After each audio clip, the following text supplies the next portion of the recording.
চৌবাড়িয়া মান্না নৌকা। এখানে আমাদের শিব নদী আছে। শিব নদীটা দেখেন কত কত সুন্দর, কত মনোরম, কত সুন্দর দেখতে।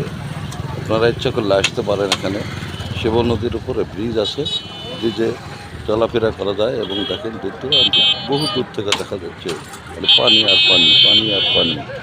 দেখেন শুধু পানি আর পানি।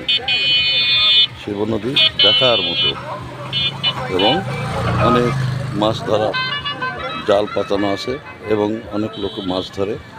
এখান থেকে মাছ ধরে জীবিকা সরবরাহ করে এবং এখানে পাশে একটা বাজার আছে, চৌবাড়িয়া বাজার। চৌবাড়িয়া বাজার অনেক কিছু আছে দেখার মতো, বাস ট্রাক সব আছে, রাস্তাঘাট আছে এবং সব কিছু পাকা এবং একটা গরুহাট আছে, বিশাল বড় গরুহাট। আপনারা শুক্রবার করে প্রতি শুক্রবারে হাটটা লাগে, প্রচুর গরু কেনা বেচা হয়।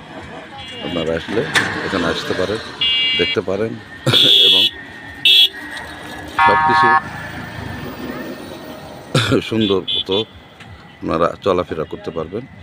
এখানে কোনো রাহাজানি নাই, কোনো সন্ত্রাস নাই, সন্ত্রাসমুক্ত দেশ, সন্ত্রাসমুক্ত জায়গা। এখানে আপনারা আসবেন নিঃসন্দেহে। পাশে শখের বাড়ি আছে এবং পাশে অনেক দোকানপাট আছে। নদীর উপরে ব্রিজ আছে, ইচ্ছা মতন আসলে দেখতে পাবেন। এই যে ব্রিজ।